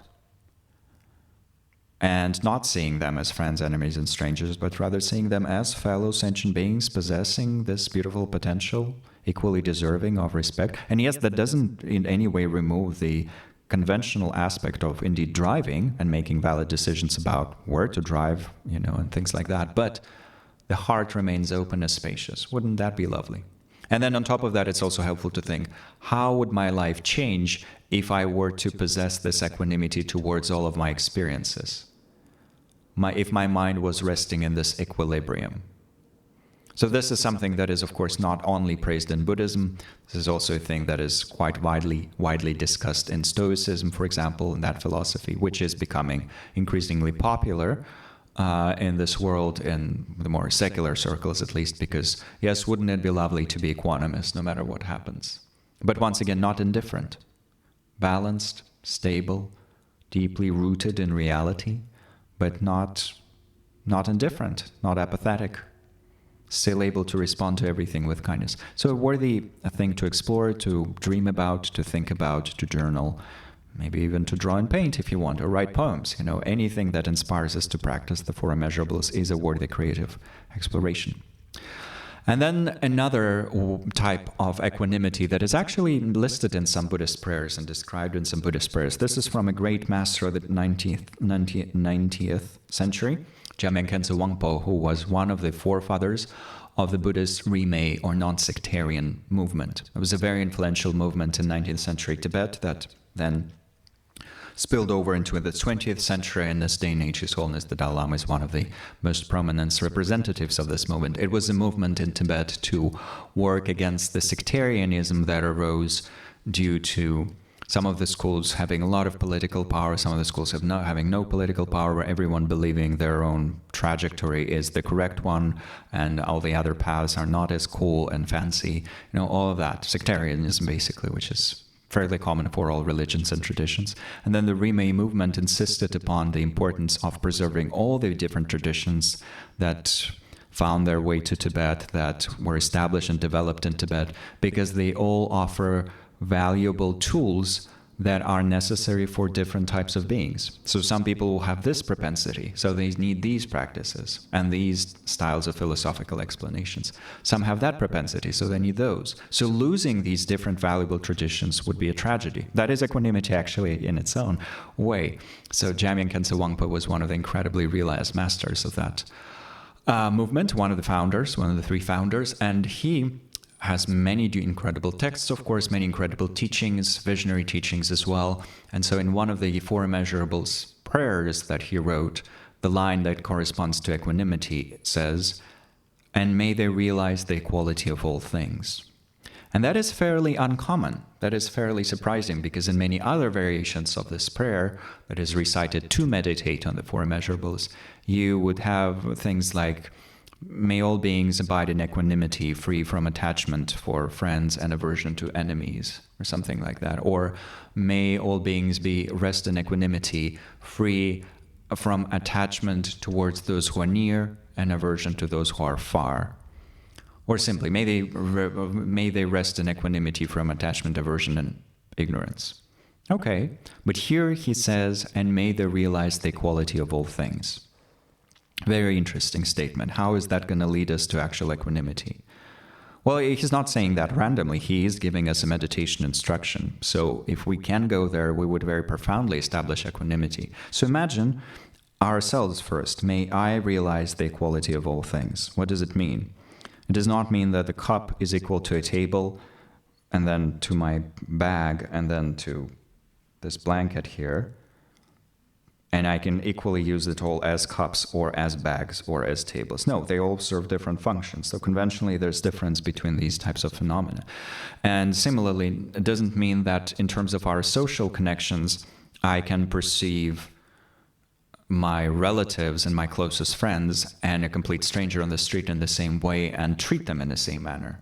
Because if a friend would welcome a hug from me or invite a hug from me, were I to try and hug a complete stranger, it would not be seen as very polite. It would actually be invasive and, to put it mildly, very astonishing were that to happen. So he's not talking about, becoming crazy and seeing things as equal in that regard. But from the Buddhist wisdom point of view, from the side of this wisdom philosophical teachings, everything is equal in that everything is a dependently arising phenomenon.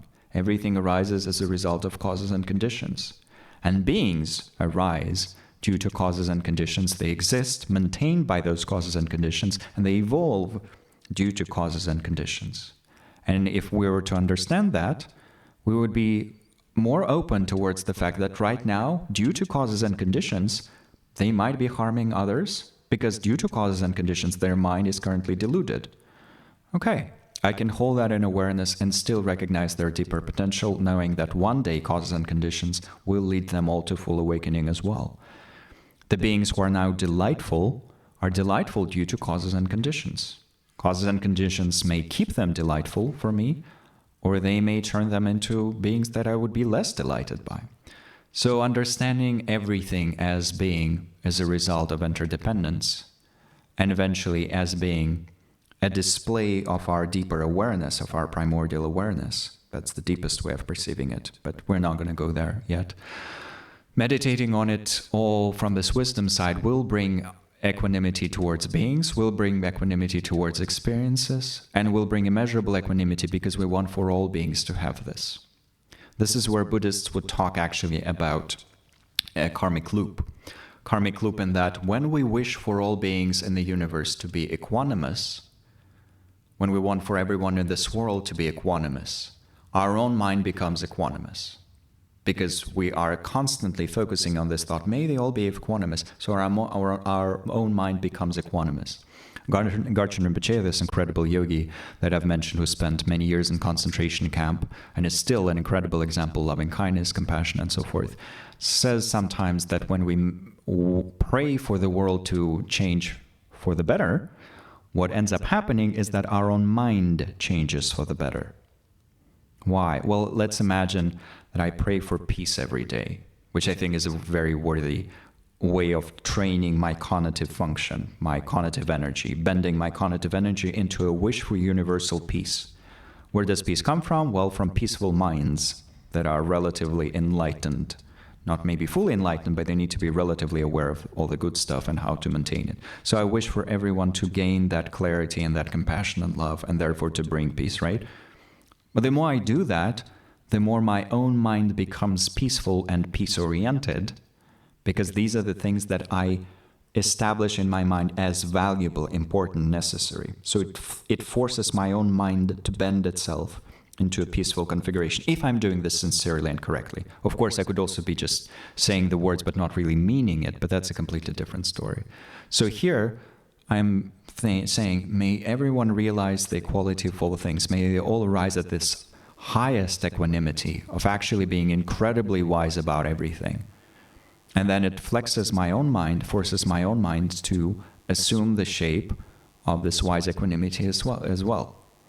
So that's why Jamyang Khensa Wangpo gives this very advanced teaching. It is kind of a thing that needs more mental flexing and, what does it really mean? But once we get it, once we understand it, it becomes a very powerful way of establishing equanimity, so I wanted to name that as well.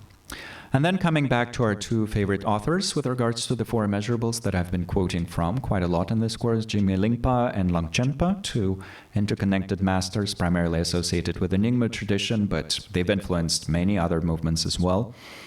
And for that reason, and also because they have incredibly clear presentations of the four immeasurables in the Tibetan tradition, that's why we're quoting from them. So Jamyang, when describing impartiality or equanimity, there are two ways of translating the same thing. Upekha, Tangnyom in Tibetan. Impartiality, he says, impartiality is freedom from attachment and hostility when sides and factions are all seen as equal, when enemy and friend in neither, all are treated with an even-handed kindness. So that's exactly what we've been meditating on, right? Removing attachment, not attachment in the psychological sense of that word, not the attachment that is described when we're talking about attachment styles and so forth, but the Buddhist attachment, the over-exaggeration of the deliciousness of the object. Removing that, removing hostility, removing indifference as well, and seeing sides and factions as equal, so removing that Romeo and Juliet thinking of our side versus their side, when is it going to end? Never. When enemy and friend and neither, all are treated with an ever-handed kindness. So, a very powerful statement on all levels in terms of emotional intelligence, social intelligence, political intelligence, you name it. Gandhi has this very famous saying about an eye for an eye and the whole world goes blind. And this is not a naive statement. It is a statement about social dynamics and cultural dynamics and so forth. And we're establishing that on an inner level as our part of our inner culture by learning to see everyone in this equanimous manner.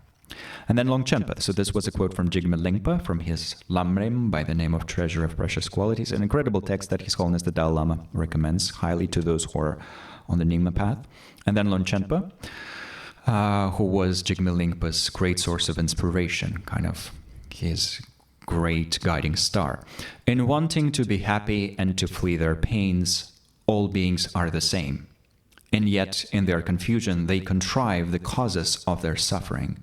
Alas, may all afflictions of unhappy beings and all their evil tendencies subside. May they have an evenness of mind. May all embodied beings, tormented by strong craving and aversion, be freed from hatred and desire, and have minds for which the near and far are equalized. So beautiful poetry here on behalf of Padmakara Translations Group. They've done an incredible job translating this beautiful text. But on top of that, what is Longchenpa saying? He is literally giving us the logical sequence there, how to think. So he's saying, first we need to think how they're all the same because they all want to be happy and to flee from suffering, to be free from suffering. That's true for all of us. I want to be happy and I want to be free from suffering. That's true for all of you as well.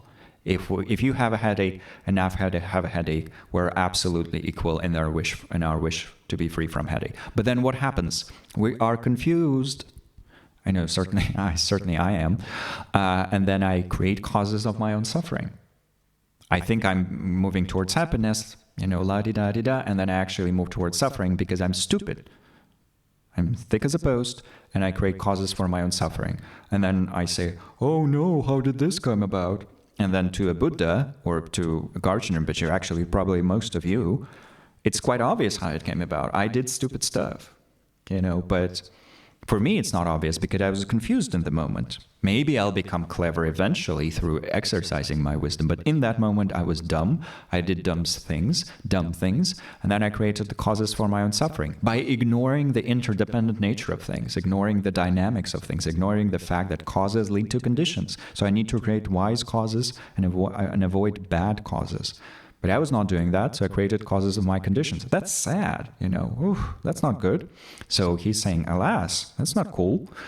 May all afflictions of unhappy beings and all their evil tendencies subside. So we're wishing for all beings to kind of be free from all those deluding dynamics so that their minds will rest in evenness.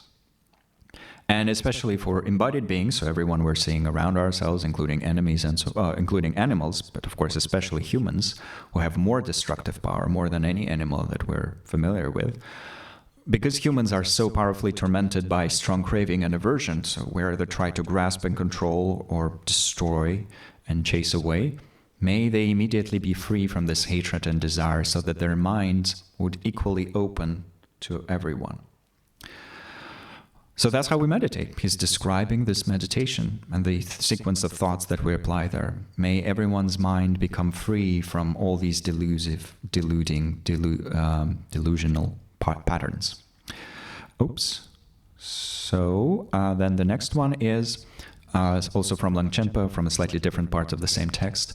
The sign of your success will be that self and others, friend and foe, are equalized. So when you have meditated on equanimity a lot, you will see that for you, the so-called friends and the so-called foes or enemies are equalized. And that does not mean that the social dynamics change, because you do need to first take care of your child. You do need to first hang out with your friends, and not with someone else's friends, that's weird. But in the long run, your heart becomes equally open to everyone. And then in conclusion, think, and this is here where he introduces a way to meditate on the same thought that Jamyang Khensa Wangpo mentioned, on the wisdom side of things. In conclusion, think that all the objects of this impartial attitude devoid of clinging, all are but the mind, and that the nature of the mind is similar to space, then with a mind completely free of concepts, rests within the ultimate condition, empty and unborn. So in this course, we've been focusing on the four immeasurables. They all belong to the kindness side, to the love side of things. Buddhism also emphasizes the wisdom side, and usually we train those separately. We spend hours cultivating all the love-related practices, generosity, love, compassion, and so forth. And separately, we spend hours training in wisdom, understanding of interdependence, understanding of emptiness, which means non-inherent existence, and things like that. But here Lobsang Tenpa offers an instruction on how to bring wisdom into the equation of meditating on equanimity. So at the end of the meditation practice, we remind ourselves that our perception of beings is simply a display of the mind's energy. It does not mean the beings do not have their own subjectivity and so forth. It's not about that. It's that we only perceive them through our mind. We can only perceive them through the lens of our mind. So our perceptions of them, the so-called aspects that we perceive, these mental holograms that we're attending to, they are made from the mind. They're made from mental energy. But this mind, in its own turn, this mind, in turn, is like space in that, once again, it is not inherently existent. And it is spacious, luminous, and yet empty. And then we rest in that, free of concepts. So there's much more detailed explanation that could be, there's a much more detailed explanation that could be given here, relying on this text or on such teachings and the 7-point mind training and so forth, or emptiness teachings of different kind. We're not going to go into that, but it is important to know that there are ways of meditating on wisdom once we have established a certain stability in kindness, and in this case in equanimity. And then as a result of that, we will arrive at the realization of the empty and unborn nature of our own awareness, which is one of the highest things that we can realize within Buddhist practice. So then thinking, this is more as a conclusion to the whole conversation about immeasurables in general, that in general in life we only face 3 kinds of situations. That's kind of adding to this point that all beings for us subjectively are divided into friends, enemies, and strangers. Instinctively, we divide everyone to those 3 categories. There's no 4th category. So instinctively, all situations for us personally feel as either pleasant or unpleasant or neutral. So for some of us, this would now feel as a pleasant situation. Oh yeah, we're studying for Immeasurables, I'm blissing out. For some it would feel as neutral, yeah, whatever. And for some it would feel as intensely unpleasant because, oh, I hate his voice, I hate these slides, when is this going to end? Well, we only have 10 minutes left and I'll try to wrap it up promptly. But the same goes for everything else. Wherever we go, due to our own propensities and individual inclinations and individual projections and responses and our so-called database, our previous experiences and our evolutionary experiences as well, due to all of it, everything to us appears as pleasant, unpleasant, and neutral. And it would be different for all of us. We could look at this mug and for some of us it would be lovely, for some kind of neutral, for some insanely ugly, but basically only 3 responses are possible. So the 4 immeasurables then are described to be a beautiful and fully comprehensive the 4 immeasurables as the system of practice is a fully comprehensive system for cultivating emotional intelligence. Why?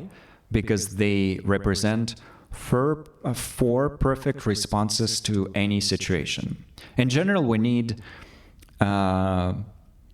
most situations actually feel like they're neutral.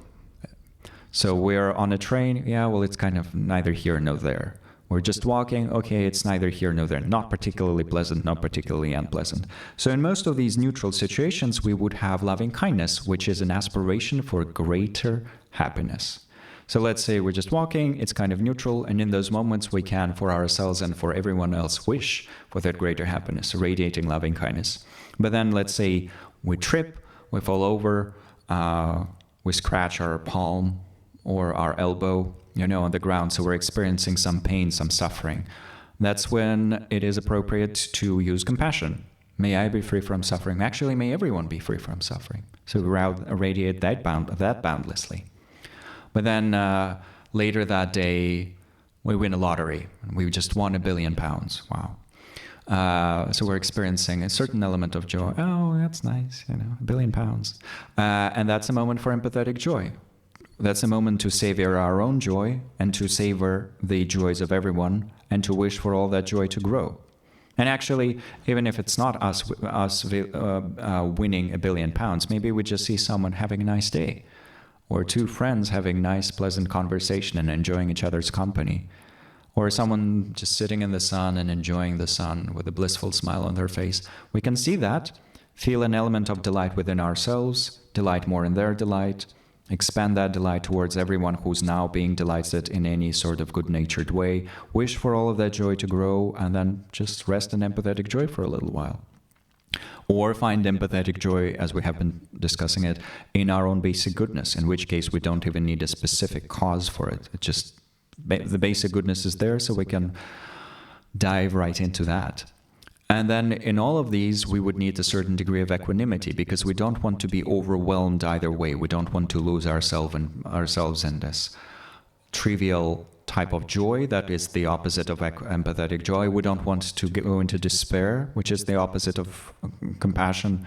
We don't want to try to control beings instead of having spacious loving kindness towards them. So equanimity would be a proper ground to have in all situations. So we cultivate all these four, and in this way have mastered emotional intelligence. How brilliant. Yes, there is still value in studying actual emotional intelligence and learning about different emotions and so forth. And I'm personally involved with projects that teach those sorts of things and skills and emotional granularity, as we call it, and many other things. Emotional science, emotional psychology. But to be honest, if we are masters of the four immeasurables, we have kind of covered all the bases in a way. Well, the same thing with regards to beings. We try to project loving kindness, compassion, empathetic joy, equanimity towards all beings. But what might happen is that these four immeasurables would slightly go out of balance. So this is how we are then invited to balance them by using the other ones. That's why ideally we would eventually collect all the four Pokemon. We need the Pokemon that's called loving kindness, and the one that's called compassion, the one that's called empathetic joy, and the one that's called equanimity. Or we need all these four rings of power, four types of bending we need to become the avatar. So once you've mastered these, then you can balance them with each other. So if meditation on love or loving kindness starts to cause desire, meaning neurotic desire, desire to possess, to control, to manipulate, and so forth, we need to shift to equanimity. Spaciousness, spacious respect, giving space. But then within that equanimity, we might catch ourselves becoming kind of indifferent, apathetic, dull, whatever. So when we're catching ourselves thinking, oh yeah, whatever, we need to wake ourselves up somehow. So we shift to compassion. And compassion attends to the suffering of others, to the causes of that suffering, into how that suffering feels. And we were truly feeling compassion. We cannot remain indifferent, because compassion is sometimes defined as the quivering of the heart in the face of someone's suffering. So when our heart quivers, we can no longer remain indifferent. We respond. So we're no longer indifferent and dull. Wonderful. But then, if we overdo it with compassion, because our compassion is not yet fully wise, because it does not yet see the equality of all things, what might end happening is that we will slip into despair. Oh, there's so much suffering in the world, I'm just going to give up. So that's where we need to focus on empathetic joy that sees, wow, there's so many types of joy and happiness in this world. And if we add rejoicing to that mix, and we talked about the difference between the two in the previous section of this course, so you're very welcome to watch that and use that. But if we add rejoicing to the mix, rejoicing sees also the virtuous actions of everyone and the virtuous qualities of everyone. So not simply the different types of happiness, but also how much virtue there is across this world in the hearts and minds of beings. Wow, that's blissful. But then, if we bliss out too much, we might slip into this scattered and naively euphoric state when we are kind of doing this unicorn business of, yeah, it's all love and rainbows, there's no problems, We kind of slip into this vision of reality as already being perfect. And not from an enlightened point of view, because from an enlightened point of view, it is in a way perfect, but from a point of view of simply ignoring the reality of suffering. So in that case, we need to meditate on loving kindness because what? Because loving kindness sees that there is greater happiness still possible. And it says, may we gain that greater happiness. So in this way, it's a system in which there's always a fix for one of our immeasurables going kind of becoming sort of skewed. If loving kindness skewed, is getting skewed, use equanimity. If that becomes skewed, use compassion. If that becomes skewed, use empathetic joy.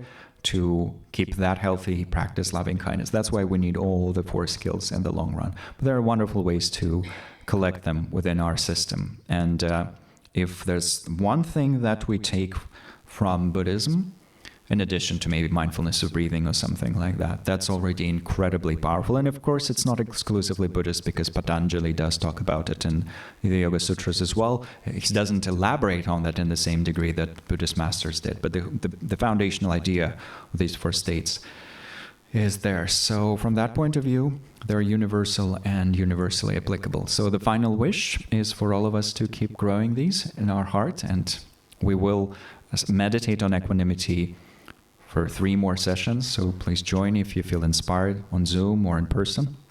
It's right here in the center. And then it will all get recorded and uploaded, so you're very welcome to use that as well. But as a final note, there's a dedication verse from great Master Shantideva. He's one of the great teachers of compassion in the Indian tradition. And thus, by all the merit I have gained, may every being, living none aside, abandon all their evil ways, embracing goodness now and evermore. From bodhicitta may they never separate and constantly engage in bodhisattva actions. May they be accepted as disciples by the Buddhas, drawing back from what is Mara's work.